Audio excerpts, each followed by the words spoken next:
성경 요한복음 10장 11절 말씀부터 15절까지 있는 말씀입니다. 나는 선한 목자라.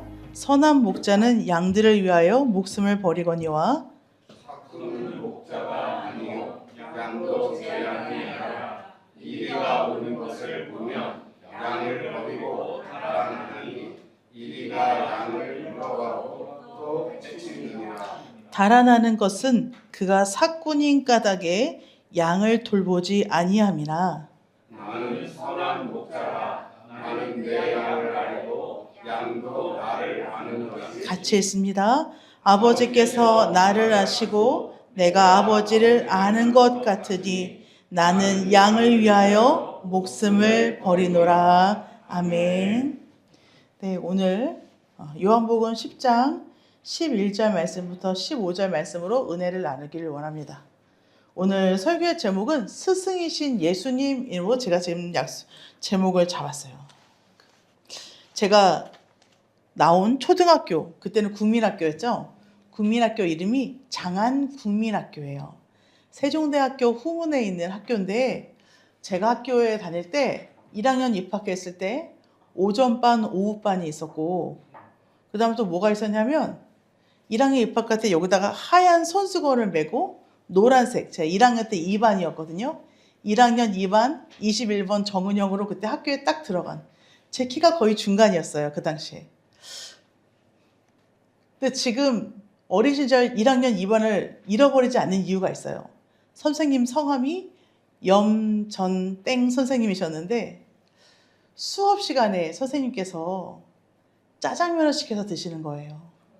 학생들이 앞에 쫙 교실에 앉아있는데 앞문을 딕 열더니 중국집 아저씨가 철가방을 들고 교실 안으로 들어와서 짜장면을 놓고 가시면 선생님은 그걸 드시고 저희는 자습을 했어요. 충격이시죠?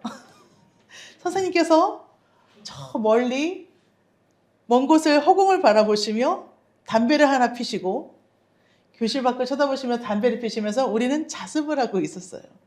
그게 서울에 있는 장안국민학교 1학년 2반의 모습이었어요, 여러분.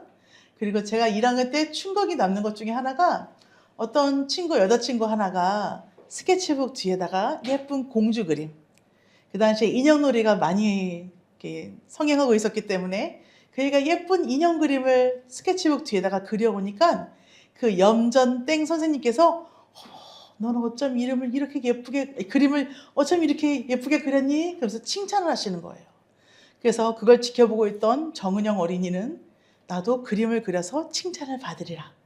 스케치북 뒤에다가 종합장 뒤에다가 그림을 그려가지고 착 책상에다 올려놨더니 선생님께서 제 등을 후려치시면서 어디 스케치북에다 이런 만화 같은 걸 그려가지고 수업할 때 쓰는 거에다 이렇게 그렸냐면서 등을 후려치신 기억이 있습니다. 철이 없었던 저는 그때 알았어요.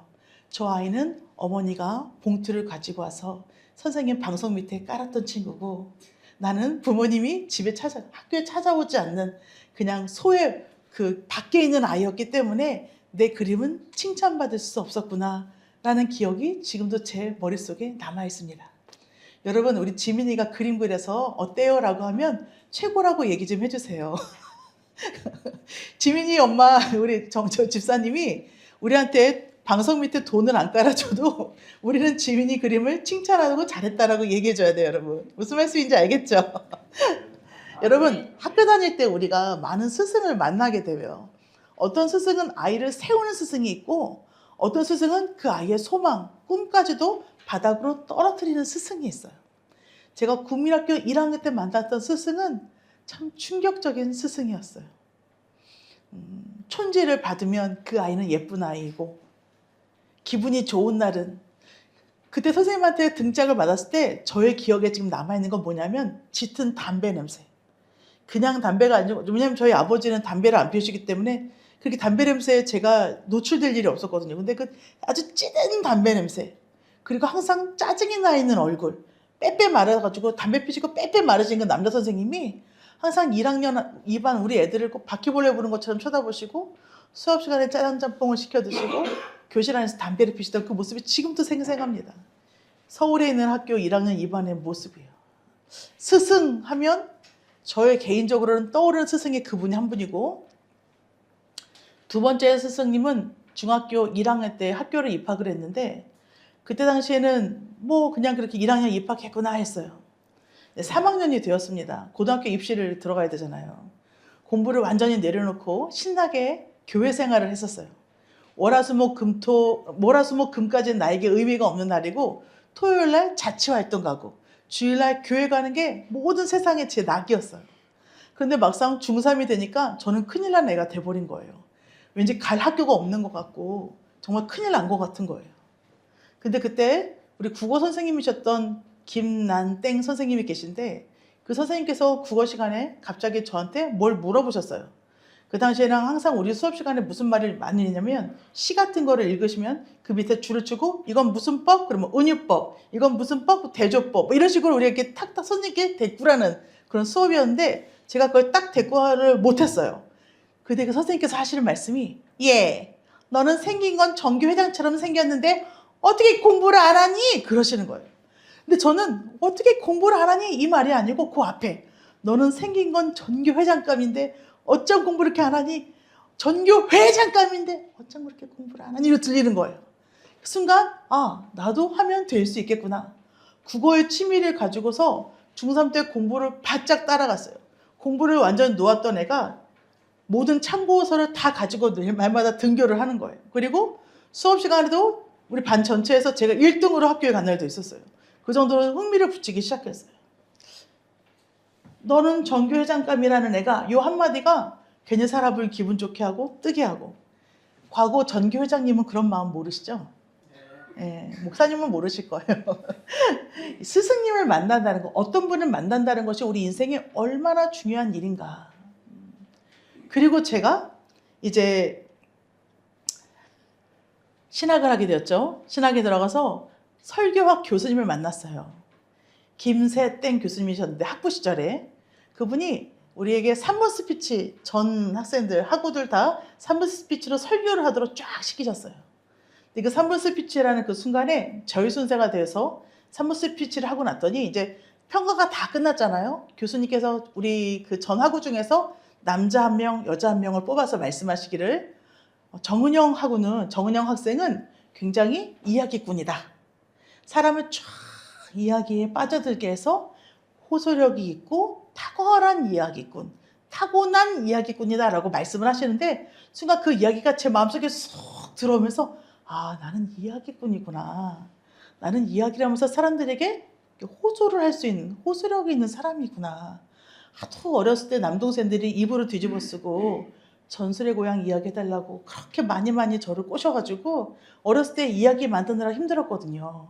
근데 그게 밑거름이 되어서 3분 스피치 설교 시험을 보는데 굉장히 큰 도움이 되었구나라는 것을 깨닫게 되었어요. 그러면서 설교 단상에 설 때 어떤 그 영적으로 하나님께서 붙으시는 그 붙으심 뿐만이 아니라 하나님께서 어렸을 때부터 나를 이렇게 훈련시키셨구나라는 것을 내 스스로 내 나이테를 볼 수 있는 계기가 되었어요. 사랑하는 여러분, 우리가 인생을 살면 많은 스승을 만나게 돼요. 잘할 때 학교 스승도 있지만 사회생활에 나가서 스승도 있는 거예요. 어떤 집사님은요 그런 분이 있었어요. 이렇게 사회에 나가서 거기 사장님을 만났는데 그 사장님께서 자네에겐 이런 특징이 있구만, 이런 장점이 있구만, 그 한마디가 밑거름이 되어서 그 소스 하나가 그 사람의 평생을 이렇게 이끌어가는 그런 경우도 저는 보았습니다. 오늘 예수님께서 우리에게 스승이다라고 말씀하세요. 스승은 그냥 스승이 아니에요. 스승은 어떤 스승이냐? 우리의 전 인격에게 영향을 미치는 것이 스승이다라는 거예요. 인생을 살다 보면 3가지의 복이 있어야 돼요, 사람이. 첫 번째는 부모의 복이에요. 우리가 요즘 많이 말하죠. 금수저, 다이어수저, 흙수저, 나무수저, 얘기 많이 하는데 부모는 내가 선택할 수가 없습니다. 선택해서 태어날 수 없어요. 요즘에는 그런 말이 없다라고 하지만 과거에는 개천에서 용 났다라는 말 많았잖아요. 근데 어떤 학자분이 그런 이야기를 하시더라고요. 과거에는 그 가르침의 정도가 정말 대단하지 않은 경우에는 비등비등했던 상태에서 더 배움으로 나아갈 수 있었지만 받쳐주지 못함으로 해서 공부를 못했던 그 부모 밑에 나는 자식들이 그 부모가 서포트 해주면서 개천에서 용이 날 수 있었다. 하지만 더 이상 지금 개천에 드래곤은 없다라고 하는 이야기를 들은 기억이 있어요. 그러면서 요즘에 드래곤들은 다 청담동 쪽에서, 강남 쪽에서 배출된다라는 이야기 들었는데 저는 그거 다 아니라고 생각해요. 어쨌든 자녀가 부모를 선택해서 태어날 수 없기 때문에 이 복도 결국 내가 가진 복이 아니라, 내가 쟁취한 복이 아니라 주어진 복이에요. 임병헌 집사님의 부모님도 하나님께서 주신 복이고, 김태용 집사님의 부모님도 하나님께서 집사님에게 주신 복이라는 거예요. 주어진 복. 내가 잡은 복이 아니에요. 두 번째 복은 스승의 복이에요. 어떤 제자가 스승을 골라가지고 뽑을 수 있겠어요? 학교가 과외 선생도 아니고 항상 돌려가지고 우리가 만나고 첫 번째 수업 시간에 들어오시는 그분이 우리의 스승님이잖아요. 어렸을 때 만났던 스승, 중학교 때 만났던 스승, 청년이 되면 만나는 스승. 근데 이 스승도 결국은 어떻게 하느냐? 나에게 주어지는 복이라는 거예요. 주어지는 복. 세 번째는 어떤 복을 얘기하고 싶냐면 결혼의 복을 얘기하고 싶어요. 결혼은 제가 선택하는 건 줄 알았어요. 전 제가 결혼을 선택하는 건 줄 알았어요. 그래서 내가 41살에 결혼한 이유는 그동안 많은 사람들이 있었지만 하나도 마음에 안 들었어. 근데 41살에 만났던 김영건 목사님이 내 배우자구나. 내가 콩 찍었어. 내가 찍었어라고 생각을 했어요. 근데 성경에 이런 말씀이 있어요. 마태복음 19장 6절에 하나님이 짝지어 주신 것을 사람이 나누지 못한다라는 말씀이 성경에 기록되어 있어요. 그럼 결론은 배우자, 오늘 내 배우자와 나도 내가 찍은 게 아니라, 내가 뽑은 게 아니라 하나님께서 짝지어 주신 것이다 라고 하는 사실이에요.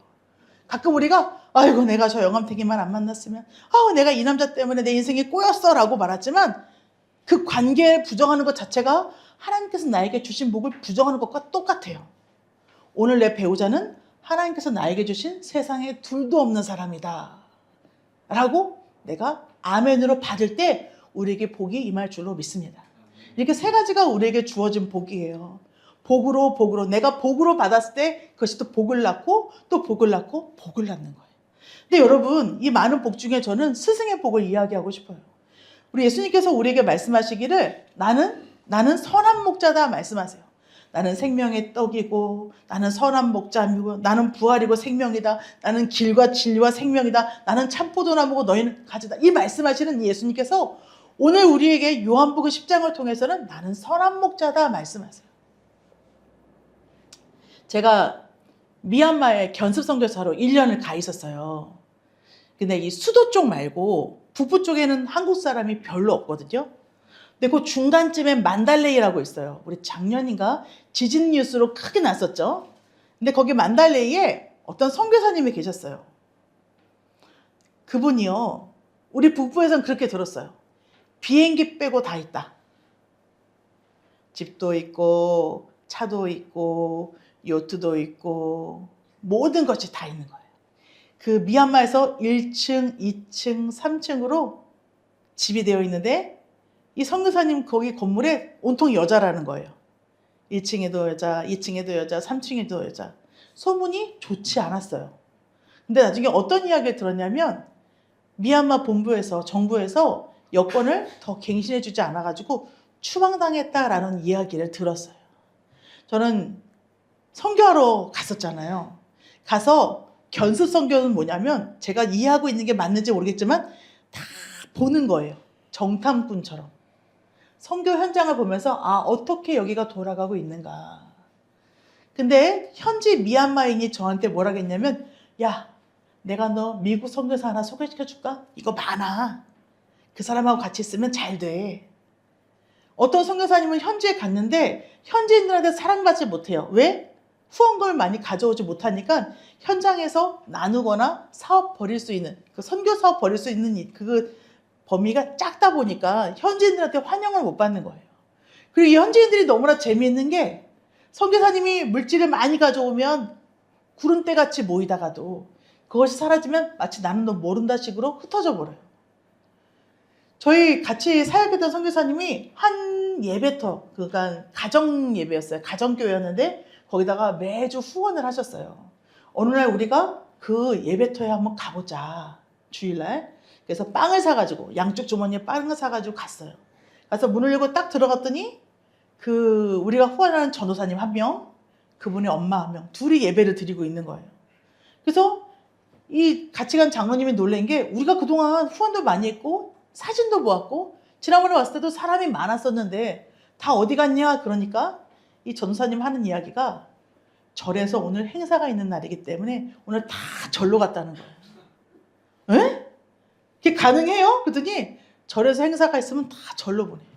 미얀마에서는요, 길거리에 개가 있잖아요. 내지는 우리 집에서 개를 낳았잖아요. 새끼 개를 낳잖아요. 줄 밥이 없으면 다 어디다 갖다 버리냐면 절에다 갖다 버려요. 그럼 절 마당에다가 밥을 이렇게 쌓아놔요. 절에서. 그럼 모든 개들이 와서 거기서 밥을 얻어먹는 거예요. 이게 이해가, 내가 예수를 믿는다라고 하면은 우린 그렇잖아요. 주님을 나의 구세주로 영접하면 그 다른 모든 것들을 배설물로 여겨야 되는데 오직 예수의 사상이 미얀마에는 없는 거예요. 오늘은 절에 갔다가 다음 주엔 빵 주는 교회로 갔다가 이렇게 왔다 갔다 하는 신앙. 오늘 예수님께서 나는 사꾼 목자가 아니고 나는 선한 목자다라고 오늘 본문에서 우리에게 말씀하고 있어요. 예수님께서 말씀하시기를 사꾼은 목자가 아니요 양도 제 양이 아니라 이리가 오는 것을 보면 양을 버리고 달아나느니 이리가 양을 물어가고 또 해치느니라. 선한 목자가 아닌 현장에서 그 양들이 겪는 고초에 대해서 예수님은 자세하게 알고 계세요. 그 예수님께서 나는 선한 목자다. 나는 그냥 있다가 없고 없다가 있는 너희들의 스승이고 너희들의 목자가 아니라 나는 너희들을 위해서 목숨까지도 바칠 준비가 되어 있고 너희들을 위해서 죽기 위해서 이 땅에 온 목자다라고 예수님께서 오늘 우리에게 말씀하세요. 그냥 어떠한 순간에 나에게 3년, 5년 영향을 미치는 스승이 아니라 내 전 인격적으로, 내 전 삶으로, 나의 영원한 그 순간까지도 나에게 스승 되어주신 예수님께서 오늘 우리에게 말씀하시는 것은 어디로 따라가지 말고 내 뒤를 따르라 주님께서 말씀하시는 거예요. 양이 안전하기 위해서는 목자의 뒤를 따라가야 돼요. 근데 이 목자가 어떤 목자냐? 선한 목자인 예수 그리스도를 따라가야 된다는 거예요. 오늘 예수님께서 사꾼 목자에 대해서 말씀하시는 이유는 참으로 사꾼 목자가 있기 때문이에요. 이제 저에게 가르침을 주셨던 어병수 목사님은 사꾼 목자도 그나마 괜찮다 말씀하셨어요. 왜냐? 사꾼 목자는 받는 월급만큼이라도 일을 하니까. 근데 정말 사악한 목자들은 받은 월급만큼도 일을 하지 않는, 양이 물려가거나 말거나 늑대가 무리 사이에 들어오거나 말거나 양이 절벽 가운데 떨어지거나 말거나 양 100마리 중에 99마리 있고 한 마리 잃어버렸을 때 그 한 마리를 찾는 애타는 심정이 그 목자의 마음 가운데는 없다라고 예수님 말씀하시는 거예요.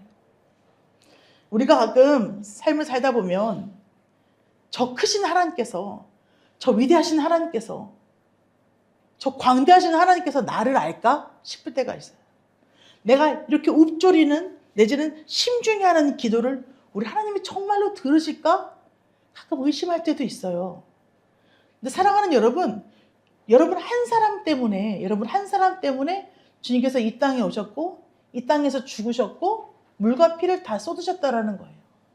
여러분 한 사람을 살리려고 무덤 그 사망 권세를 깨고 부활하신 분이 바로 우리 예수님이세요. 저 멀리에 있는 구원자가 아니라 오늘 나를 구원하시기 위해서 이 땅에 오신 예수님.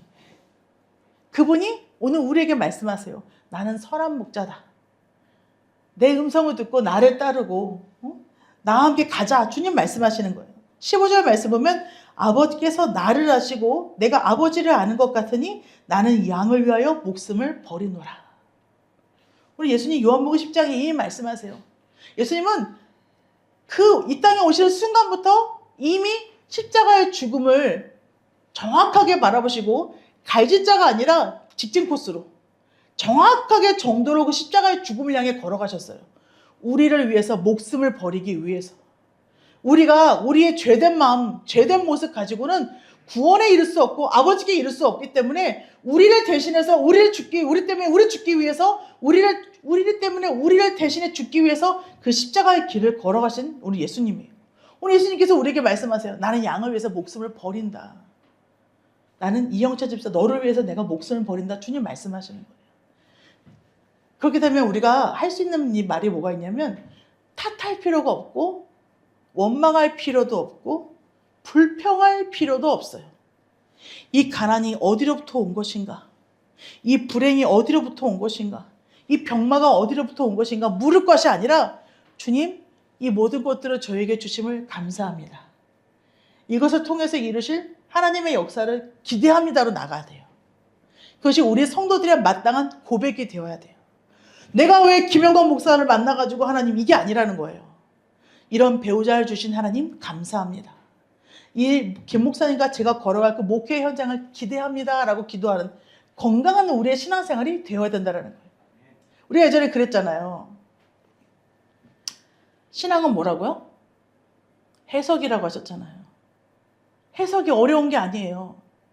나를 통해서 이루실, 이 고난을 통해서 이루실 하나님의 기적을 기대하는 거예요.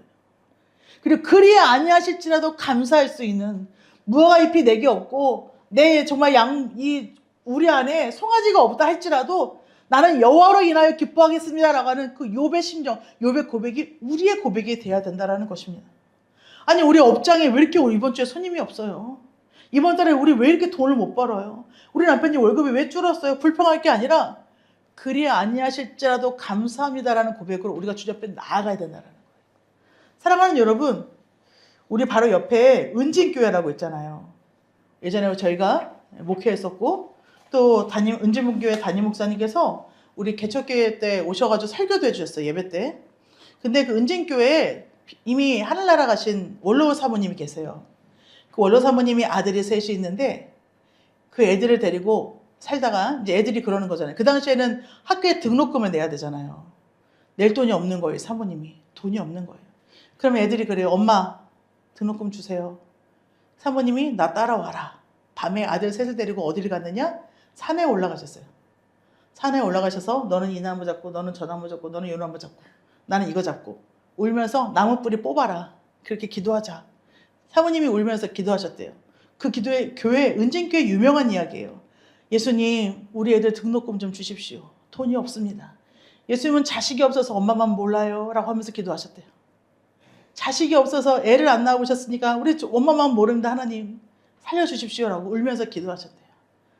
그 세 형제들이 다 목사님이 되셨어요. 우리가 하나님 앞에 땅에서 구할 것 같지만 결국은 하나님의 은혜가 있어야지만 우리가 얻을 수가 있는 거예요. 내 노력과 내 잔머리로 될 것 같지만 하나님께서 우리에게 복 주지 아니하시면 그 어떤 것도 거둘 수 있는 것이 없어요. 이 땅에서. 오늘 스승 되신 예수님, 우리의 선한 목자 되신 예수님께서 우리에게 말씀하세요. 나를 따라와라. 내 음성을 듣고 내 음성을 들으면 내 양은 내 음성을 알아. 내 음성을 듣고 나를 따라하라 말씀하세요. 이 땅에서 물질도 아니고 사랑도 아니고 인맥도 아니고 돈도 아니고 권력도 아니고 주님 따라간 여러분 되실 수 있기를 축복합니다.